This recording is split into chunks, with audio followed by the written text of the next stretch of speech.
portion, equal portion, equal portion, equal portion, equal portion. Equal portion.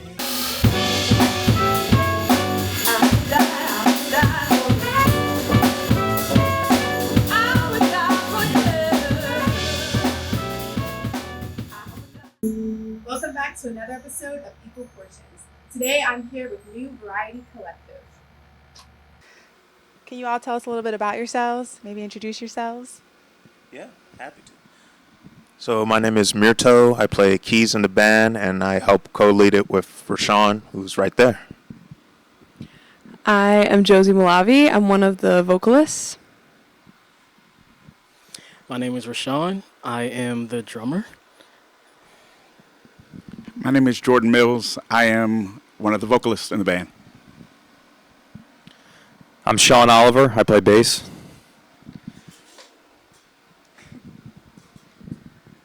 My name is Kamante. I play percussion. Hi, I'm Cameron Bestix, and I play trumpet. I'm Mikey Schwartz, and I play saxophone. Thanks, y'all. So how did you all start playing together? Yeah. Okay, give me that one. Well, we all kind of sort of met around the same time in 2024, the summer. Me and Mirto have known each other since 2021.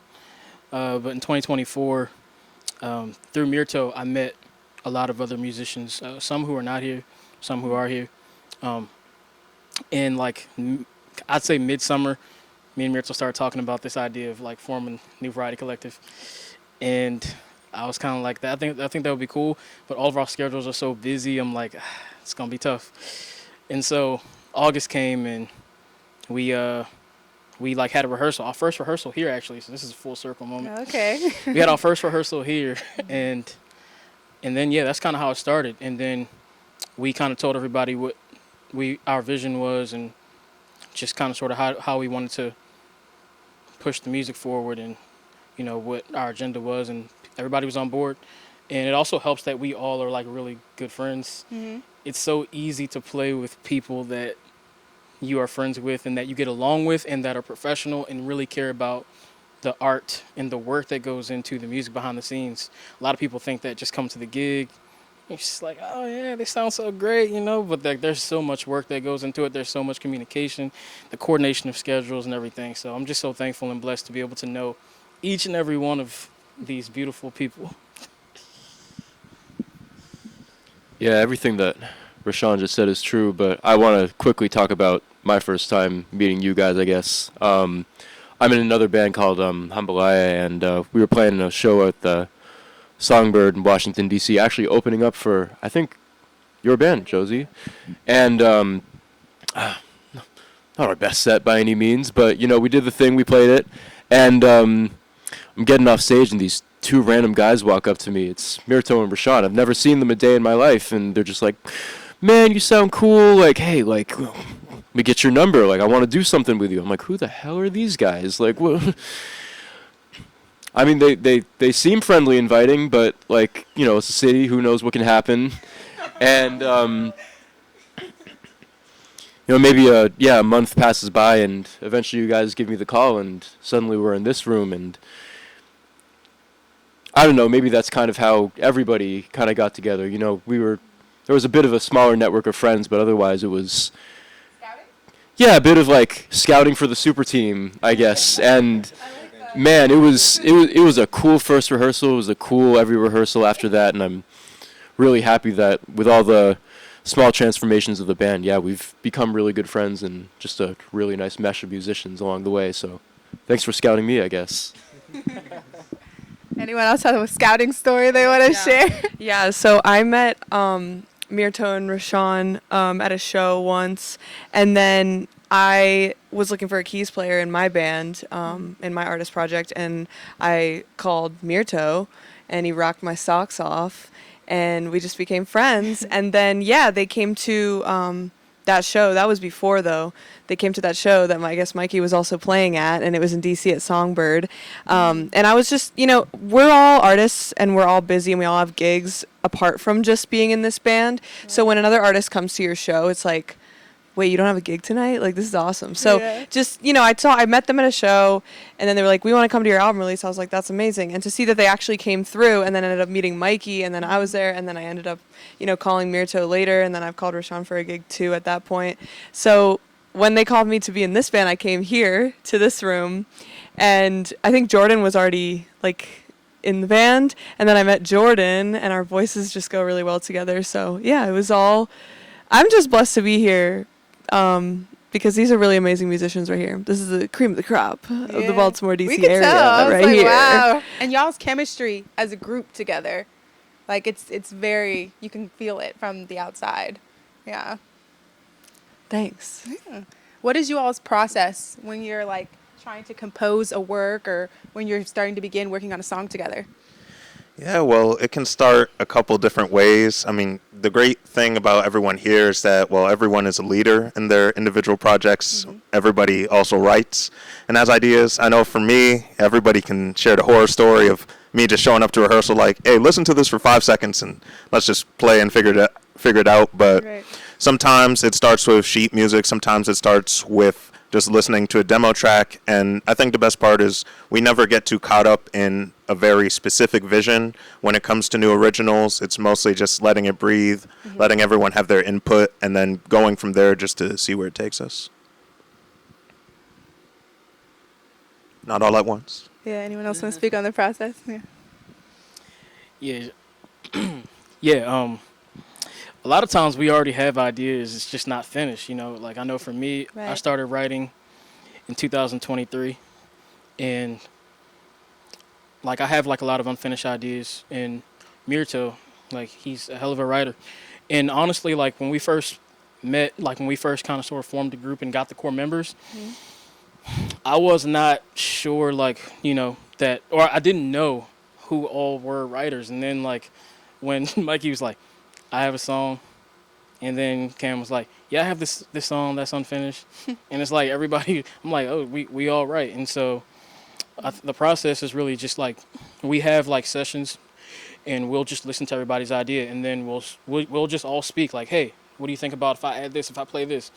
And then we do that, and then from there we just have to formulate it. Okay, what's going to be the form? This is going to be the intro, it's going to be the A, B, so forth and so on. So that's really how the process kind of goes. As one of the musicians in this band that never is getting written for, I would just like to say, it's really just listening to everybody around me, figuring out where I fit in. I think since we've been together, it's been one tune that actually has written percussion parts. But everything else is kind of based on, that's my instrument is my voice. I don't talk a lot. So it's always based on how I feel. I try to keep my parts similar every time we play it, but it's never the same twice, even 3 times, unless they say to keep something. Okay, so a lot of improv for you, whereas with others it might be the same steady thing the whole way through, or does everyone do a little bit of improv? There's a good amount of improv, no matter what song we're doing, no matter which rehearsal or which show we're doing it. I don't think we've ever played something the same way anytime we've played it. And kind of adding on to what everybody has said, we're playing a lot of originals sometimes written for the band. We're also sometimes playing some originals that we wrote a long time ago, not with the band in mind, or just a lot of covers. But the cool thing about a good band like this and just any different group of musicians is that you can take something that might not have been written for the band, but we can all make it our own. There is a song that I wrote for the band, and with that group over there, I wanted it to be sort of more of a neo-soul thing, but then we just rearranged it, and I feel like it has a really nice different meaning and personality with this band. It's kind of how, I guess, a lot of jazz is played. You never have 2 different recordings of the same jazz standard play the same way. You just want to kind of make it your own and based off of the identity of the group you play in, and you never want to play it the same way anytime that you play it. So Yeah, a lot of improv.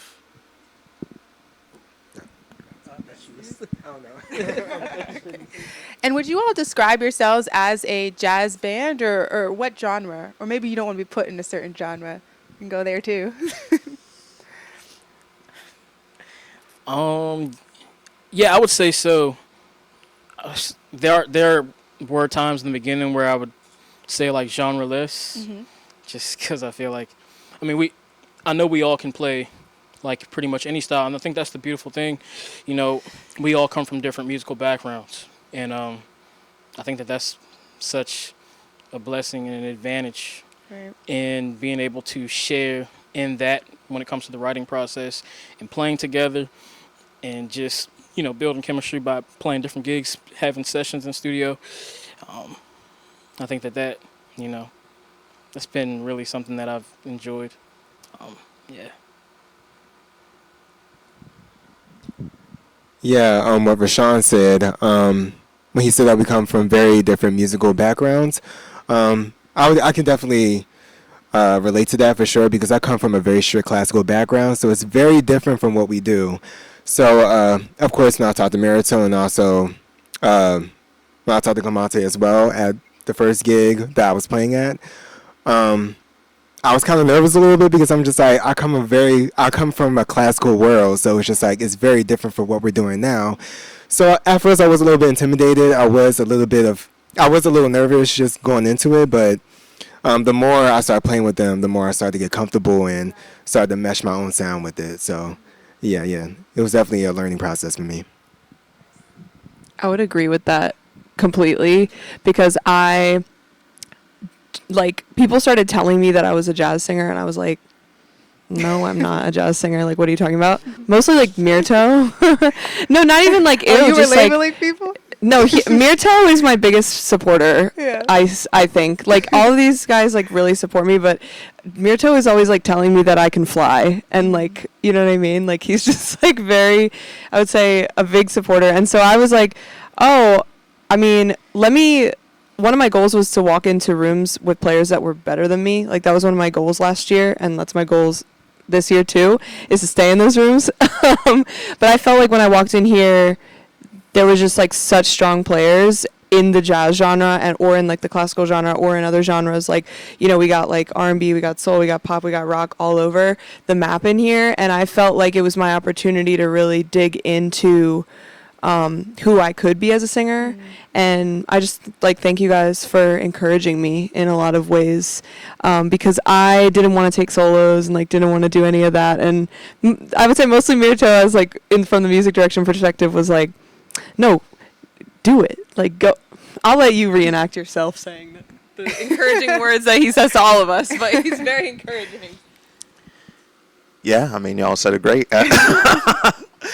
No, but I would say it's always interesting because I don't think any two people here come from the same walk of musical styles. I mean, my background was just all over the place. I didn't start studying jazz until college, but it's a great thing about being in this group that we can learn from each other about anything we're interested in. I mean, Josie's taught me just as much about Radiohead and every group under the sun, Corn, Bailey, Ray, etc. But yeah, I love how even though we have a lot of jazz alignment on a lot of different fronts, our music could be called really anything depending what kind of day you're having. I'll just say it's people music.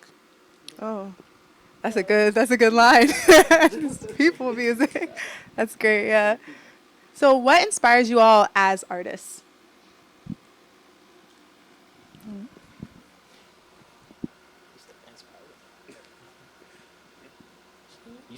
Can you repeat the question? I'm sorry. Oh, sorry. I just said what inspires you all as artists? Oh, like where do you get your... Oh, yeah. So, yeah, I started out playing in church. I come from a very musical family, and I have a big family also. So I have a lot of aunts and uncles, and everybody plays or sings. And so for me, I feel like I was kind of born into that. And by the time I was like 2 or 3, I was like sitting on my uncle's lap just trying to figure out how I could get on the drums. Right. And so, like, I would say for me, the inspiration started out just playing in church and hearing gospel music.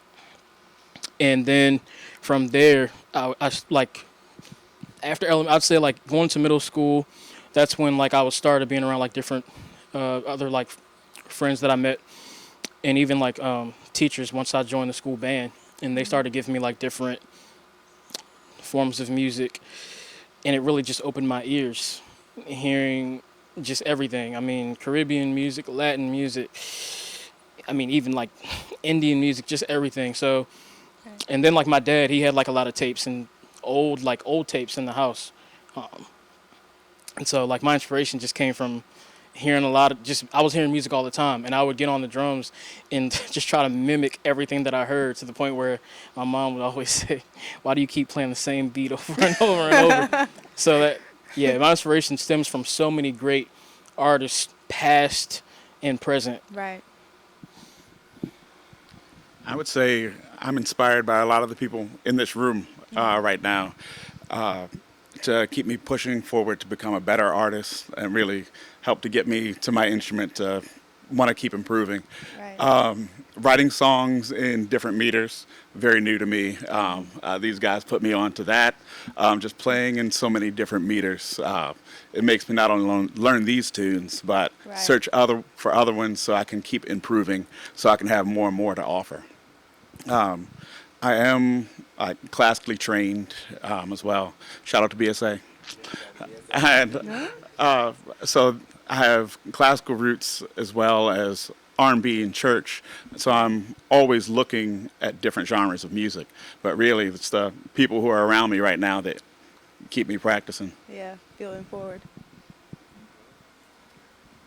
I would definitely agree with Jordan for sure. I try to listen to a little bit of everything, like R&B, pop, a little bit of rock, neo soul, and all that. But I would definitely say my roots that I usually listen to is probably R&B. So I think that really helped me to like really mesh my classical sound with like R&B music and like jazz music. So it kind of helped me with my ear. But I would definitely say my roots, what I've grown up to listen to, is definitely R&B for sure. Yeah. Is there a message that you all really try to get across in your work? Yeah, I'll say that the songs we write all have different themes. Like some of them are about heartbreak, some of them about love, some about just eating food. But I think generally there's two messages, just like one, everybody has something to say, and two, everybody should say what they have. Like we really try to encourage everybody in this group to, bring what they have and just express yourselves, because music is something that's very personal to all of us. And I feel like in everybody's life, there's something they have, whether it's music, whether it's a talent that you might not be confident about putting out there, but, it's your job, it's your duty to put it out there, because you're doing a disservice to yourself if you're just hiding it away for fear of public perception or anything. That's a part of you, just put it out there. Nice. Okay. I'm like, you said it perfectly. I love that fear of being seen that like really stops a lot of people from moving forward. Nice. How does Baltimore and the DMV influence your music? Looking for some interesting takes here. Very, very rich music here. I was born and raised on like the Baltimore side, even though I've never lived in the city. But my grandfather, on my dad's side, and like my dad's side of the family, grew up in Baltimore, and so I've always kind of sort of been inspired and influenced by the sound. One of my favorite drummers of all time in Idols, Dennis Chambers, was born in Baltimore. And there's like so many others that I don't want to start naming because it would take me a long time to go down the list. But yeah, it's very rich in its music tradition, and yeah, it's definitely shaped my sound on drums. And like I even kind of sort of like the approach and the attitude, to how you play an instrument, how like when Mirta was just saying, Josie, how you express yourself, how I express myself on the drums. So yeah, I'm definitely proud to say that this is home for me. Right. Growing up in Baltimore, I play. The first thing you hear growing up is Baltimore community marching bands. Like, so that's where my sound stems from. It's just polished because I went from being an ear player that just learned how to play from some other guys that was fr- outside wanting to learn how to play drums. And then I went to college and learned how to read music and learn what dynamics were and learn just time signature. Like learning different things that you need as a musician to if you want to keep excelling at what you do. So a lot of what you hear me play is like marching band style stuff, but Baltimore marching band, which is not like any other type of style in the. You're not going to hear it anywhere else. It's a lot of Latin African background stuff that comes together and you put it on unorthodox drums that aren't normally played in marching bands. So like you would see the drums I'm playing now, you would see those on a harness in a marching band. You would see congas outside, and they would march down the street and play them. So it's different, and that's where it all come from. That and Baltimore club music. That's my background. Yeah. I don't think I've ever said this recorded, so I hope I don't get crucified for this. But I think Rashawn says something good there, that every music scene and the people you meet in that music scene influences how you play your own instrument and how you interact with other people. And I'm relatively new to the scene. I moved here maybe 4 years ago. Before that, I was living in San Francisco, Los Angeles, New York, playing in all those places. I would tour around and do things before moving here. And one thing that I love about the scene here in the DMV that I think is different than any of the cities that I've mentioned is I think there's a much stronger sense of community in the playing. I feel like in these other cities, the ceiling and the level of talent is so high. Not to say that, it's not incredibly high here, but, hey, it's New York and Los Angeles. But I feel like there's also a sense of competition and cutting with each other in a way that I feel like can get in the way of the music sometimes. Maybe that's just a young person thing too, but I can't help but feel like it's also part of just, the roughness and the competition of some of these cities. But however, when I moved out here and I started playing with people, I saw a wide variety of genres. And I also saw a wide variety of people of different ages and experiences, encouraging people to get up, try something out, play something. And hey, it's not just about your solo and then it's my solo. It's about let's actually make something beautiful together. Let's collaborate. Let's make an ensemble together. And that's the type of music I've been looking for my whole life. So I've had a really good time being able to lean more into that instead of, the young, hungry musician thing that maybe I was doing before. And got a great group of musicians to continue that journey with. That's real high praise to the area. Yeah, that's great to hear. And so what's it like being an artist in this age of social media? Do you hate it? Do you love it? Do you feel like it's, oh, we got a thumbs down over here? Boots. Boo. We are a big band.